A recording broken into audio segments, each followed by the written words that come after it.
Hello, welcome to Book Talk, and this is your host, Anthony Morore. And as always, we have some guests who are going to talk to us about their book. And today we are very lucky. We have a very great guest with a very important topic for us today, whose name is none other than Ted McLyman. And he's with us here. Welcome to the show, Mark. Anthony, it's a pleasure to be here this morning. And thank you so much for the time and having me on your program. Yeah, so Ted is going to speak to us on an issue that is sensitive. Now, first and foremost, let me introduce Ted well. Ted is an entrepreneur. He is an economics instructor, financial advisor, business owner, author, speaker, coach, and trainer. Now, Ted has an experience of over 30 years dealing with money. And so today, Ted is going to speak to us on money. Ted has authored a book, Discover Your Money Temperament. And yes, that's the book. And that's what we are going to be dealing with today. But he's going to tell us even much more than what I have just said. So, Ted, can we get to know a bit about yourself? Sure, it's my pleasure. And welcome to all the listeners, regardless what time it is, where you are. But I've been working with people and money my entire professional life. Okay. And it took me a while to figure it out, but it became obvious to me about 2008 during the last economic meltdown that we as a culture are not very good at either. We're not really good at understanding people and how they think and act and their behavior. And we're definitely not very good with money. Yeah. The level of financial literacy in the United States is abysmal. And just look around at what's going on. But I graduated from Colgate University, didn't have a lot of experience with money, took some economics courses, finance courses, graduated, and I wanted to get out of the Northeast, and I took a commission in the United States Marine Corps. And my first duty station was Hawaii, which was wonderful because if you're not familiar with the Northeast, it's cold and dark and gray, and Hawaii is bright and sunny and has primary colors. And I owned my first pair of sunglasses and sunscreen. It was wonderful. Okay. But in Hawaii, as a young officer leading my Marines and sailors, I found that bad money decisions was causing significant problems for us. It was leading to performance problems, retention problems, domestic violence, substance abuse. It just went on and on and on. And as a young officer, I was tasked with trying to get some of this stuff sorted out. And what I found is I had a large group of people that never had really money before. And they had money thrust upon them, and they were doing incredibly crazy things. A lot of debt, buying things they didn't need, et cetera, et cetera. And I started working with that. And it was my first realization that there were cultural differences with money. Yeah. There were demographic differences with money. And my perception of money was different than other people's. And it really surprised me. Well, to make a long story short, the Marine Corps sent me to graduate school. And my payback was teaching economics at the Naval Academy. Okay. And at the Naval Academy, I found it takes really smart young people to really foul up money to the point. And you've got to understand that these are kids that their college is being paid for. They had no debt. They were actually getting a salary. And some, after being commissioned as ensigns and lieutenants, were getting themselves in incredible money problems. And they were losing their commission. So we were on a panel to start figuring that out. And we, again, it validated that behavior was the issue. Then I went in, built the Marine Corps financial management program, commanded the schoolhouse. And to make a long story short, after a number of traditional Marine Corps experiences, came back from overseas and was an aide to the Secretary of the Navy for financial management. And there I worked with the U.S. House and Senate, their staff and their budget people on money issues and funding issues. And there I found out that it takes the political class to really screw up money. And I'm just picking up these little tidbits that are going along, and it hit me that money's about behavior. It's not about money. Okay. Well, I retired from the Marine Corps and became an independent financial advisor. And over the last 20 some odd years, I've worked with hundreds, maybe thousands of people about financial literacy and money and helping them build programs. And there it hit me through trial and error, primarily that the mantra for the financial industry is not helping. Mm-hmm. Whether they like it or not, the mantra for the industry, it's all about product and service. If you have the right product, the right service, everything is going to be okay. Mm-hmm. And in most cases, they do ignore or do not acknowledge the impact of behavior. Okay. So 2008, I wrote my first book. Yeah. And it was primarily for my clients. Mm-hmm. It was to get them ready for the pending meltdown, as I saw it, which was the real estate meltdown. Okay. When a lot of smart people were doing a lot of dumb things with their money, and we saw the outcome. Mm-hmm. It fell apart. And I started challenging what was going on in the financial industry. And I started challenging how we build our practice. So I started moving my practice from a product practice to a behavioral practice. Okay. And the impact was amazing. People loved it. Well, my first book had been out for a while, and J. Alexander Martin, one of the founders of the FUBU Corporation, mm-hmm. and his partner, Damon John from Shark Tank, read my book. Damon did and Jay called me up and said he was having some challenges with money.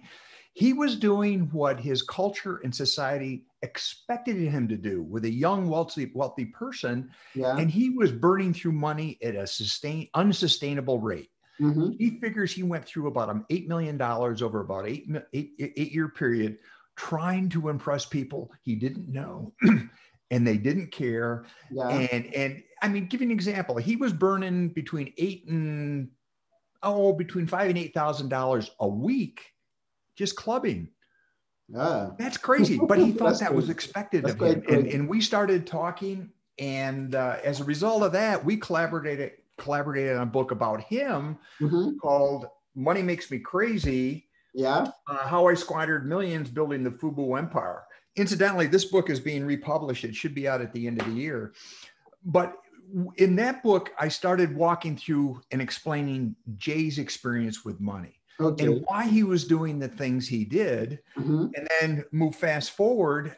A couple of years ago, I sold my practice and I started doing the writing and the speaking and talking about money behavior. I call it behavioral financial wellness. Yeah. I started talking about behavioral financial wellness full time. Why? Mm-hmm. Because I got very frustrated with the industry, with our culture. And basically what it is, you've got behavioral people on one side talking about how you believe. You got money people over here and they're not talking to each other. And I said, we've got to change this. Yeah. So what I start talking about is, number one, we've got to understand that we're human. Yeah. We're all human. Mm-hmm. And that trumps everything. So the book is broken up into two parts. And now you see my background. Anthony, you got any questions on that or how I got to this point? Thank you very much for the good intro. And you know, some of us have always been thinking that money is the problem. Either I have money or I don't have money. And now you give us a new enlightenment telling us that it's not a matter of the money that you have or don't have, other than it's the behavior that you have upon money. That's interesting. Yeah. And what you just stated is the conventional wisdom. Yeah. And the conventional wisdom is wrong. Mm-hmm. What we need to understand, and I talk about this, part one of the book is about us as people. Part two is the solution. Okay. So I bring up four things in part one. Number one, I say, we're not very good with money. Mm-hmm. Let's give you an example for your listeners and yourself. Have you ever run into a store to buy something really small, spend a lot more money on stuff you didn't plan to buy, and then when you get home, remember you didn't get what you wanted to get to begin with? Mm-hmm. That's because we're human. We do this all the time. Have you ever bought anything just on impulse? Never even thought much about it. Whatever we buy on the way shining, we take it. Yeah. Or you just get into you go someplace new and it's shiny and the smell and the feel is great. And it's just so easy to spend money because that's where we're human. So fundamentally, we need to understand that we as humans have a brain biology that is ancient. Okay. And it was designed to keep us alive and pass on our genes. Mm-hmm. It was not designed to do taxes, figure out complicated money transactions, figure out whether a lease or purchase is better on a car, or do long-range planning beyond probably Friday. Okay. So, but you understand that basic biology got us to where we are today as a species. Yeah. So we've got a brain biology that was designed to keep us alive in the forest as we're crossing the savannah to get something to eat and not being lunch for some other animal in the process. So we go hunt what we have to hunt today, bring it back home, eat it, and that's all.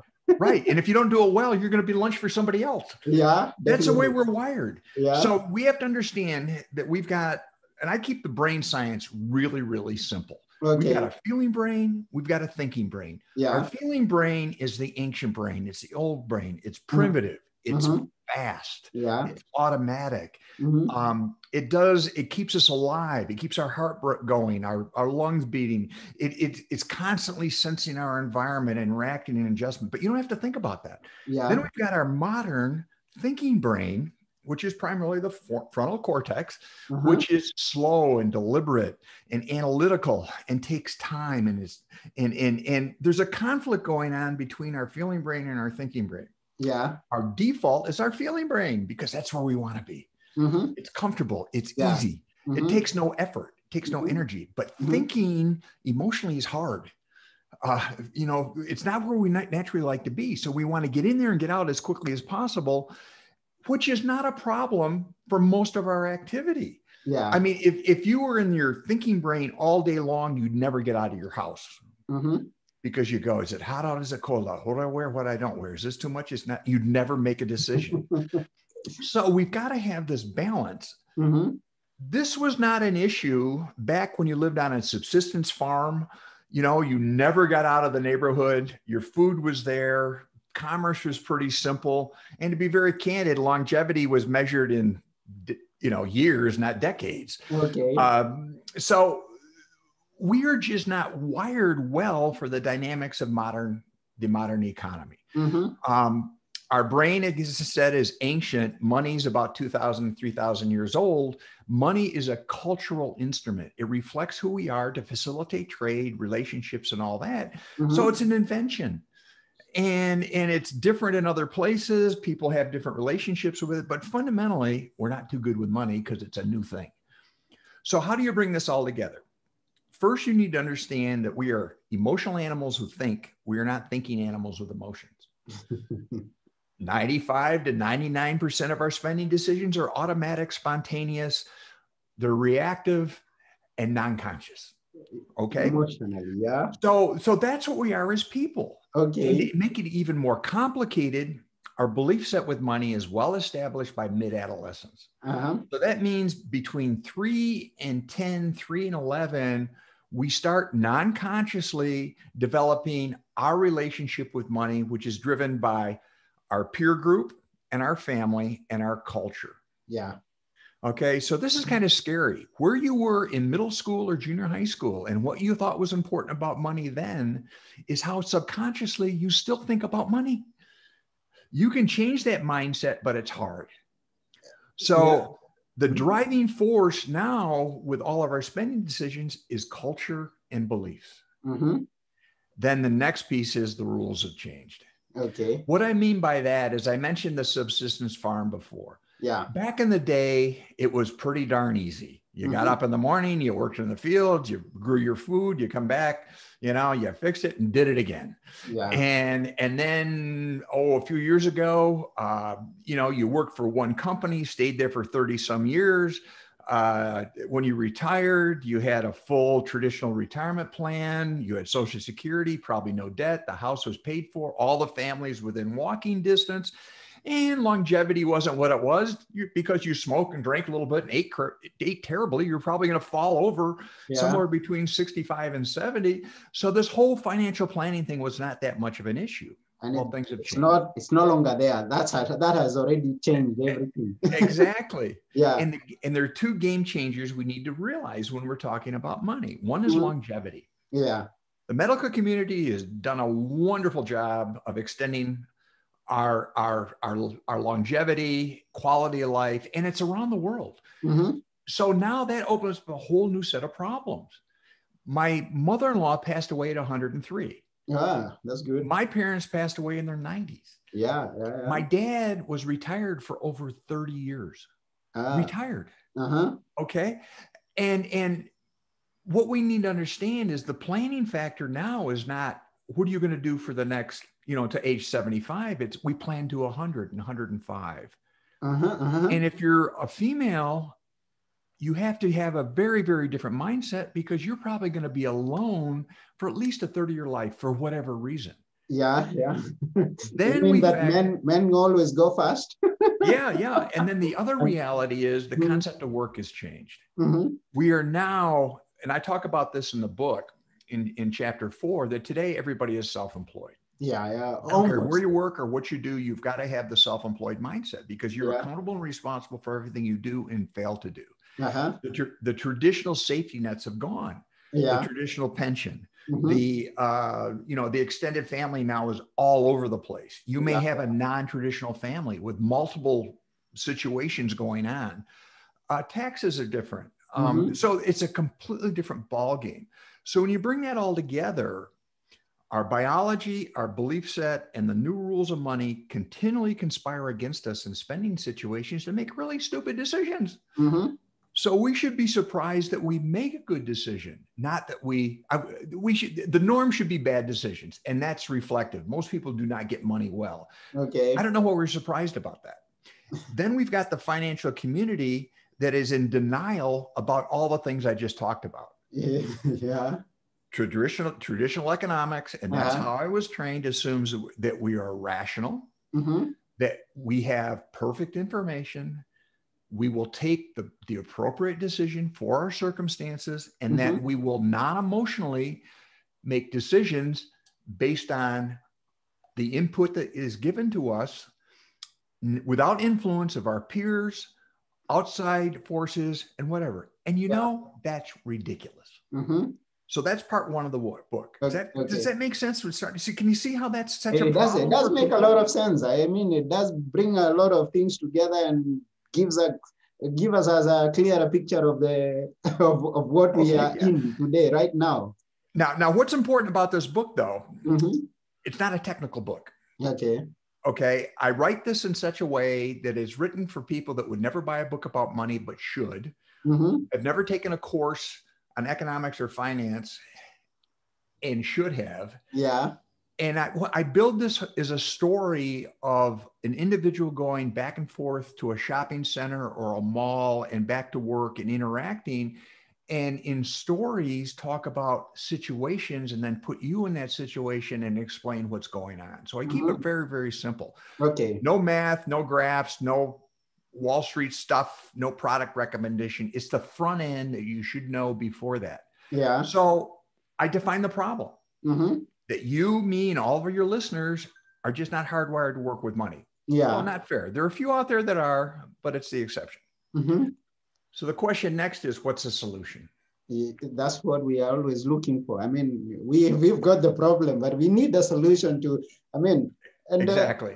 Yeah. So after working, as I said, teaching economics in a formal setting, having a background, working with all kinds of people with money, having been a financial advisor and watching the process. Yeah. I developed in the book, and this is part 2 of the book, I call it the money behavior system. Okay. And it's my solution to start taking or making better money choices. And it's based on 5 very simple steps that anybody can do. And if you do it right, you're going to have this aha moment and go, wow, how come nobody's ever talked about this before? It's incredibly simple, but it sounds very, very important. And that's the feedback I got from most of my clients, because they would come into me and I'd go through the process with them and they go, how come my other guy didn't talk about this? How come I've never heard about this before? Because this is kind of new. Okay, so there are 5 pieces. And let's start with the beginning. The first, I call it money values. Money values is the most critical piece of the money behavior system. It's actually in chapter 5. Money values are simply the most important things in life to you that cost money. And it's different than goals. Goals are stuff. Now, goals reflect your values. So if you go out and want to buy I mean, the average price of a car right now is almost $40,000. Yeah.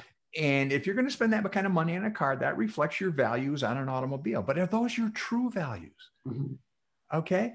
So when I say money values, these are the things that if they don't happen are going to cause you great emotional pain. Mm-hmm. For most people, it's legacy, family, contributing. And let me give you a story or a quick example. Let's go back to a car again. Okay. Now let's use a different, let's use a house. Yeah. Okay. Real estate is hot right now. And you go to your realtor and they usually ask you how much you got to spend. What are the top 3 things that are important to you about a house? And it usually comes in location, good school, and the architecture. Yeah. Okay. Then I would ask, okay, so what do you want as a good school? We've got these following houses over here. This is the best school system in the area. Let's sign the paperwork. Well, you're missing the point. It should be what's important about a house to you. Well, I want a place in a good neighborhood. What's important about a good neighborhood? I want to be safe. What's important about being safe? I want to bring my kids up in an environment that is good for them. I want a good school system where they will thrive. What's important to having your kids thrive? I want them to go out and have the things I didn't have. What's important about that to you? I want them to be successful and financially independent. What's important about that to you? Well, I really don't want them coming back and living in my basement. Whoa. We've gone from, I want a house in this neighborhood to, in reality, the number one value is having independence for your family so you can have a life and they're not coming back. That's very different than I want a white house. So I call these big V values. Big V values are those important emotional things that drive you. The little V values are goals. There's nothing wrong with combining them, but you need to know the difference. And here's the test for everybody that's listening. Go to your bank account and take a look at where you're spending, how much you're spending, what you're spending it on. Now go to your calendar and see where you're allocating your time. That reflects your money values. So you may say, I want to support a mission in someplace for deserving children, and I want to be able to donate a lot of money to that. But I look at your calendar and I look at your checkbook, the money is going to maybe play golf. Okay. I don't begrudge you either, but you probably can't have both. So you may say your value is taking care of the kids, but in reality, your value is playing all the best golf courses in the United States. There's nothing wrong with either one of those, but you need to know what it is and be very honest with yourself. Does that make sense? It makes sense. Okay. Logical. Yeah. Once you understand your values and they're unique to you, if you have a spouse or partner and you have this discussion, it's not unusual to look at each other and go, I did not know that was important to you. Because you've never gone that deep. And we don't have to just assume that what I love is what my partner loves. All right. Or culture. What my culture wants me to spend my money on is what I personally want automatically. It's not automatically. Bingo. I've got to have my own values. Bingo. Yeah. And you can see how this becomes so complicated with social media and reality TV. We did a study a few years back that one of the reasons everybody decided they needed to redo their kitchen and have stainless steel appliances because when reality TV started, there were some shows about flipping houses and everybody was putting these magnificent kitchens in with stainless steel appliances. And everybody decided non-consciously that our kitchen that was fine for years is no longer satisfactory and we need to replace everything with stainless steel. Based on what they've seen, and they change their behavior towards money. Based on culture, peer group pressure, and the like. And we all kind of got in line and did it. So that's the new norm. Okay. And it changes monthly. Okay, once you figure your values, the next is money temperament. Money temperament goes back to how you're naturally wired. This is your feeling brain stuff. You don't even know this is going on. There are a number of what are called biased or heuristics with the way we deal with money, both emotionally and cognitively. In the book, I just start with just 3 very easy ones. Are you a spender or saver? I don't care. Now, we tend to be judgmental, particularly as financial advisors. We think everybody should be a saver, not a spender. Well, that's my bias, not your bias. There's nothing wrong with being a spender as long as you understand it and you take steps to keep it under control. So the other things that are important to you, your values are taken care of. spender saver. So if the valet at Nordstrom's knows your name and knows the license plate of your car, because you're there a couple of days a week, spending a boatload of money, that's okay if you plan for it. Okay. So you can be dysfunctional as a spender. You can be out of control. We know that, but you can also be dysfunctional as a saver. That's too much saving, too much going at the expense of your family. You're not feeding them. You're not doing things. You're not doing your responsibilities. In my book, I work in the middle with the average. Most people are not outliers. If you're an outlier, that's a clinical problem. You need some help. I'm not going to worry about you. But most people, they spend a little bit, maybe a little too much. They save, maybe not enough, or maybe a little bit too much. That's not the point. You need to know what you are. And all it is emotionally, this is what gives you satisfaction. I enjoy the emotional satisfaction, the dopamine hit of spending money. I enjoy the emotional satisfaction of saving money and watching my account grow. I enjoy that dopamine hit. And I don't understand why my partner who likes to spend, and that's their dopamine hit, does not understand and like my dopamine hit, which is saving money. Conflict. That's money temperament.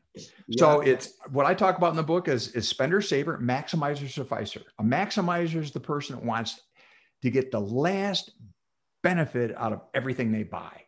Nothing is right. It's going to be better and better and better. As opposed to a sufficer, which is the 85% solution person. Most of the people, it's a compromise, but what I mean by the nothing is good. They buy a car, they take it back 9 times because there was dust on the dashboard. There was a small crack and scratch in the back, as opposed to the sufficer goes, that scratch was going to get there eventually. Anyhow, I don't care. Two different ways of looking at money and outcomes. And then the last piece is risk. When I talk about risk, I talk about emotional risk, not the pain of losing money, not stock market risk. Okay, what I mean by that is we as humans are wired to feel emotional pain about 4 times more than emotional gain. So some people are hypersensitive to losing money.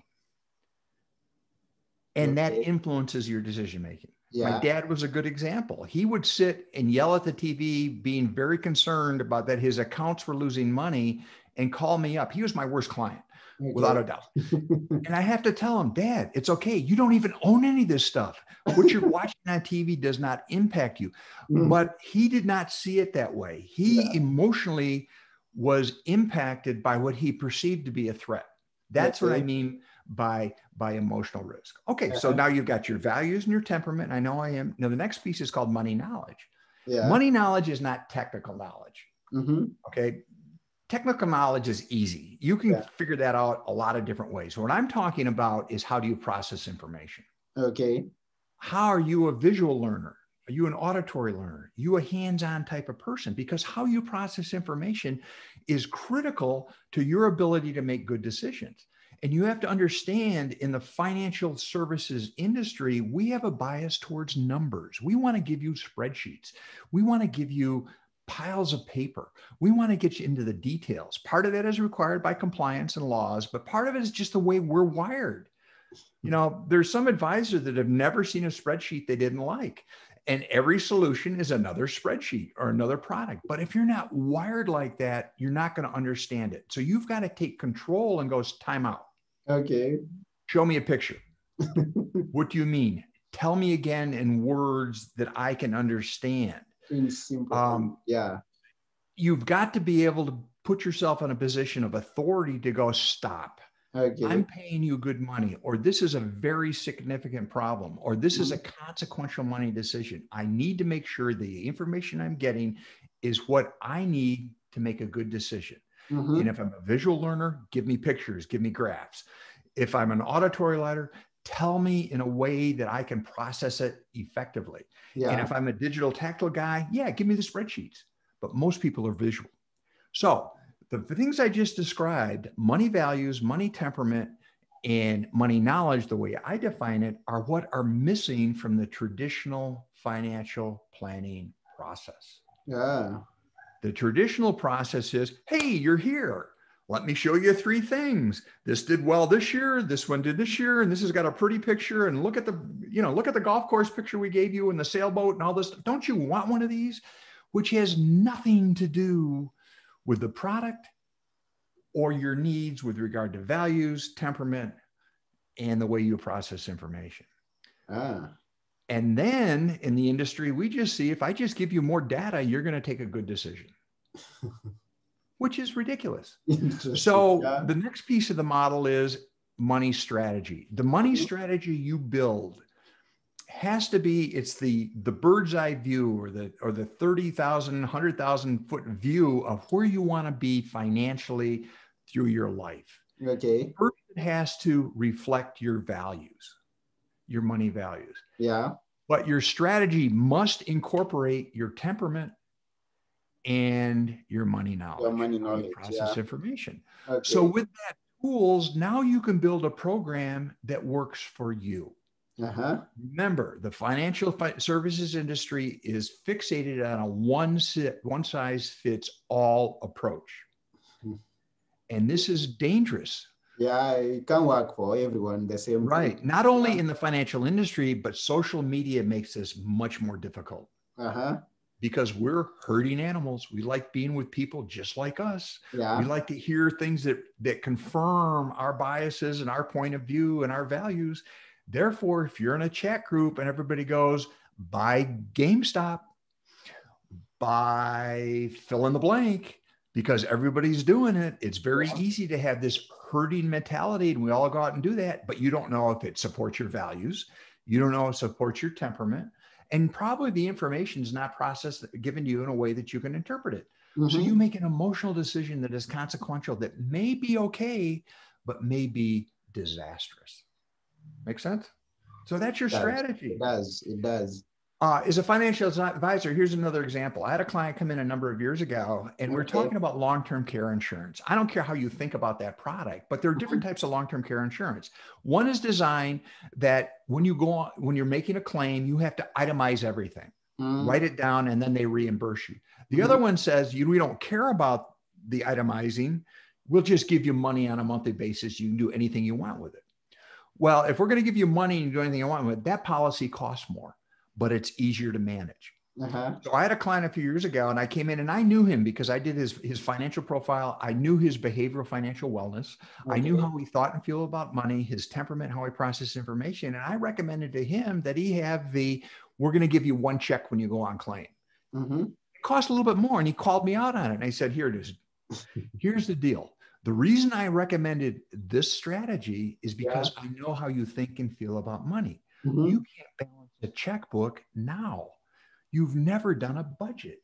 You don't know where your money's going. When you're 95 years old on claim, what makes you think you're going to be able to walk through the process of itemizing your monthly and weekly claims, submit them accurately to get paid? You need a check that shows up in your checkbook like clockwork, and you don't have to worry about it. He goes, you're right.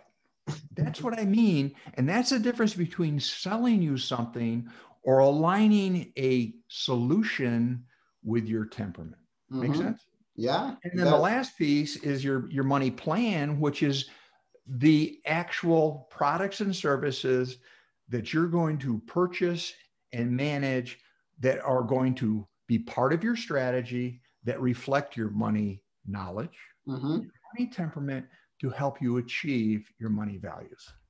That's a money behavior system. Okay. Wonderful.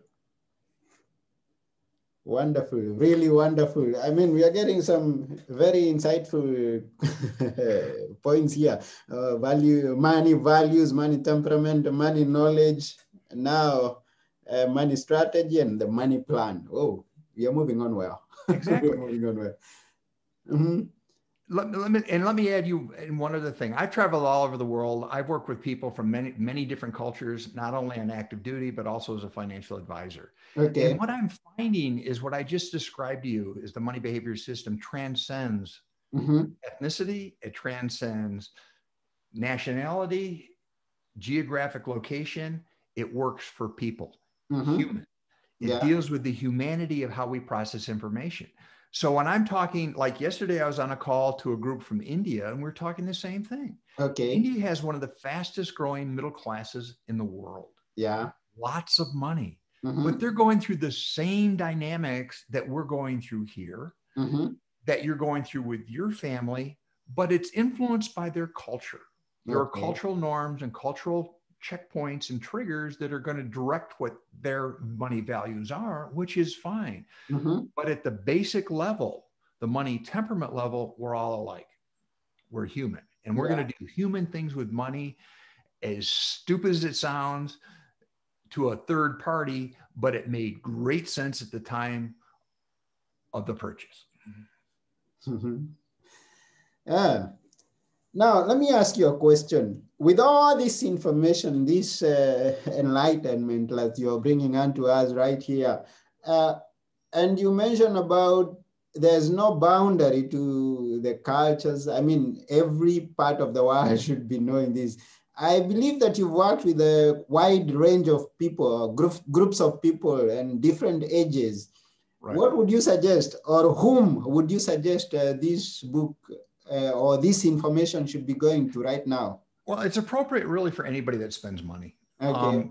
I do a lot of work with professionals that are frustrated with the traditional orthodoxy in the financial literacy or the financial planning industry, and they want to move to a behavioral practice. So I work with them and help them train and set up a behavioral practice. But on the other side, I work with, just real people.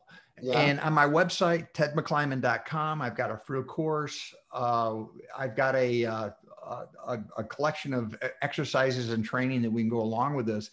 But fundamentally, who am I looking for? I'm looking for people that intuitively know that business as usual is not working. They know they should have a one-size-fits-you approach to their financial plan, and they're frustrated with the one-size-fits-all because they know it's not working. Intuitively, they know it's not working. They're not happy with it. They don't understand it. And incidentally, that's why most financial plans fail, or many are not even executed because they're not aligned. So who is this for? If you're in a position that you have to make consequential money decisions, I always recommend that you read this book before you buy a house, before you buy a car. You do something significant. Okay. If you've got young people, I think this book is appropriate. It's written at a level, and it's a story. It's a story about going back and forth to the mall. It's a story about just people interacting and doing things with money. This is appropriate. Yeah. Each chapter has a vignette. Okay. And through the entire book, I weave this story of this one person going from making very bad spending decisions to now I get it. Okay. By discovering their belief set, by discovering their money temperament, by defining their values, et cetera, et cetera. So at the end of the book, they go, wow, I get it. So this book I think this should be a must read for recent high school and college graduates. Yeah. Because if they're like me, they never had a course in financial literacy. If they did take one, it was all technical. How to open a checking book, how to figure present value, how to do an investment, which is meaningless because you have to also understand that all the products and services out there are now a commodity. Everybody's got the same thing. Yeah, sure. But everybody's selling it that my stuff is better than your stuff. Fundamentally, it's not. At the core level, it's the same stuff. Yeah. What is important is understand your temperament, manage your behavior, and then your money. That's what you need to understand. So I'm on a mission to launch a movement, if you will, with a new discussion of money. That it's all about behavioral financial wellness, which begins with understanding and embracing your temperament and be proud that that's what it is. And I don't care what it is. We're not judging. We have this habit in our culture to judge people because I want to impose my biases and my point of view on it. I can't tell you how many times I get a call from a car dealer that says, Ted, you need a vehicle that supports your station in life. Okay, well, what is my station in life? I'm not a car guy. I drive a used 2008 Mercury Mariner with 180,000 miles on it. Why? Because I don't care. Okay, and if you're uncomfortable, the problem's with you, not me. Yeah. Part of it is because I'm a cyclist. I do triathlons. I carry stuff around. I beat the car up. You leave a wetsuit in the back of a car in August, you'll understand why I drive a used car. Okay. So if I need a car, you know where I can get a car if I need to impress somebody? Yeah. You rent one for an afternoon. Or you call somebody up with an Uber and they come get you. Okay. That's me. Now, if you want a car that reflects your station in life, that's cool. But that because your value set is not transportation. It can be like mine. Your value set is not as well as mine is. I mean, exactly. And I'm not judging. Yeah. And you don't Somebody's buying $80,000, $90,000 automobiles. They're buying them for their reason to support their values. I don't judge that. Yeah. You just need to understand the opportunity cost of a $90,000 automobile is $90,000 that's not working for you someplace else. Fine. You made your choice. Yeah, sure. But you're accountable and responsible in the final analysis for every decision you make or fail to make with money. Yeah, and thank you, because you remind us that it doesn't have to be about what I'm doing right now. It's not about what I'm going to eat tomorrow, but looking at the far end of your life. I mean, you have to be very considerate of it. Yeah, and true to yourself. I mean, in a perfect world, I would have people read this book, and the first thing they ask their financial advisor, banker, accountant, or the person in the carpool to begin with, do you know who I am? Do you know my money temperament? How do I know what you're talking about is appropriate for me? It might be technically correct, but it is appropriate for me based on my money temperament, my money values, and my money knowledge. Wow. And in most cases, they're not. Yeah, definitely, because he's different. You are different. Everyone is different. Exactly. So embrace it. Wow. Thank you very much. It's beautiful. And what do you say about the money temperament on wealth? I mean, now you're talking about... Okay, good question. Yeah. This is excellent. What we're talking about pretty much is just baselining who you are. And if you were fortunate enough to grow up in an environment where wealth as opposed to money was the conversation, and it's a different conversation. A wealth mindset is different than a money mindset. Yeah. Most people grow up having a money mindset, which is spending, which is getting stuff, acquiring stuff, regardless of their value, long-term value, which is accumulating wealth.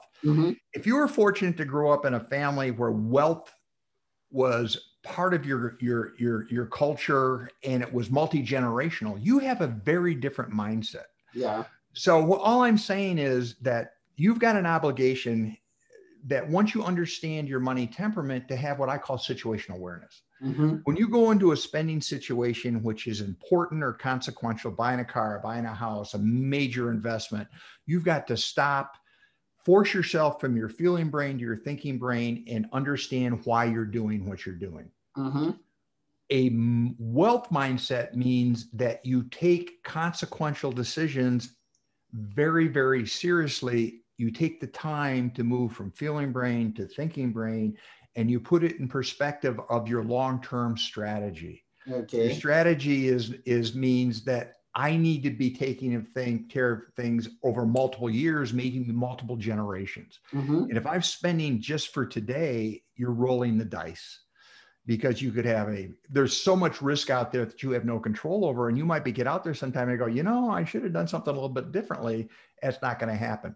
Yeah. A wealth mindset means that you're doing things that work for you, that maintain their worth.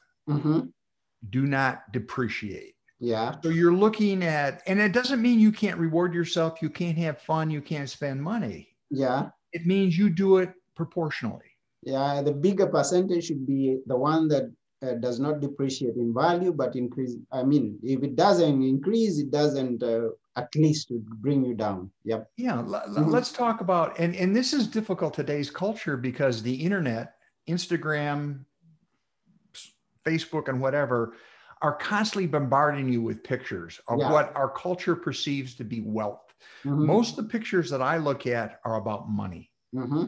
You just go through Instagram and there are all kinds of pictures with programs to make you wealthy, and they show planes and cars and all that kind of good stuff. Well, that's less than 1% of the population even gets to that level. Yeah.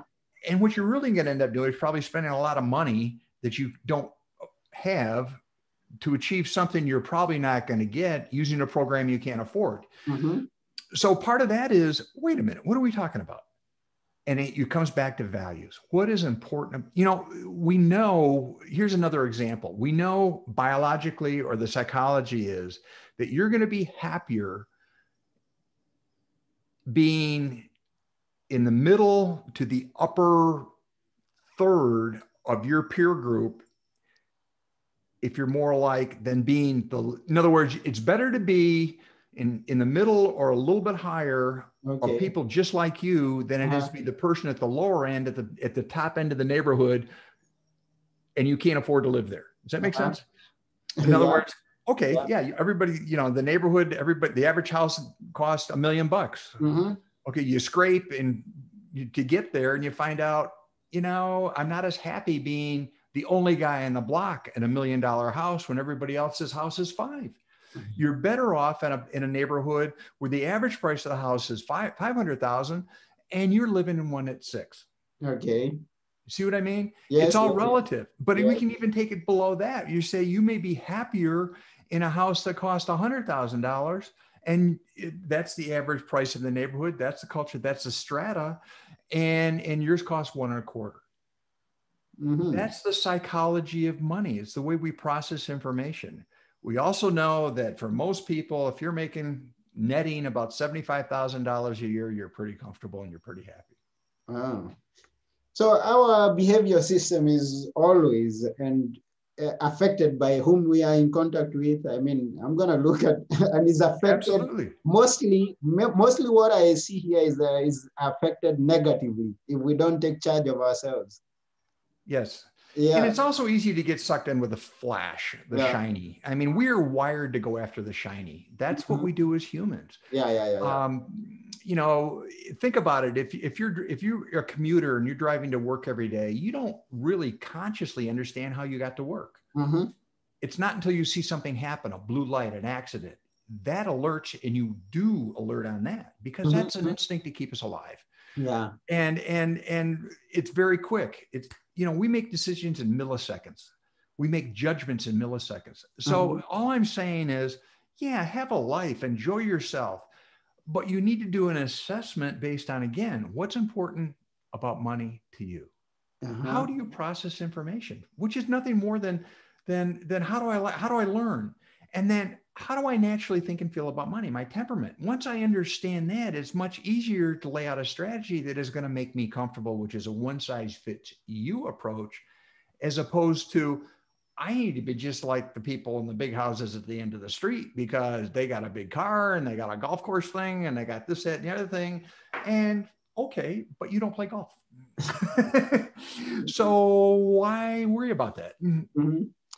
Ah, wonderful.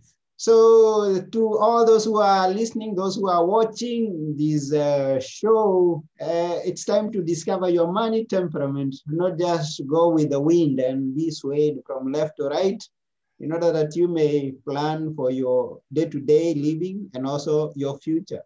Remember that you have got several years to go. If nothing happens along the way, you need to sit down and come out from the hunter-gatherer age and start thinking creatively about your money. Absolutely. Yeah. And again, this is the book. It's available on Amazon. Yeah. In hard copy, soft copy, and electronic. Yes. And again, you can learn more about this at my website. It's just tedmclyman.com, TEDMCLYMAN.com. So thank you very much, Ted. But before you go, you can tell us a few last words, a parting shot. So that's what we call it. Remember, we like stories, not numbers. We tend to collaborate our decisions through confirmation with people that think just like us, as opposed to finding somebody that try to talk us out of it. We are emotional animals who think. Money is hard for us, and we will always, always act human with our money. Oh, Thank you very much, Ted. It's been a beautiful thing having you in our show. We really appreciate everything that you've poured onto us today, even before we go get your book. But we are going to get it in order that we may get much more of the stories you did not tell us. Very much. So thank you very much. Thank you so much, Anthony, and to your listeners. Thanks for being here. And thank you for those who are watching, those who are going to watch the recorded version. Thank you very much. And stay tuned.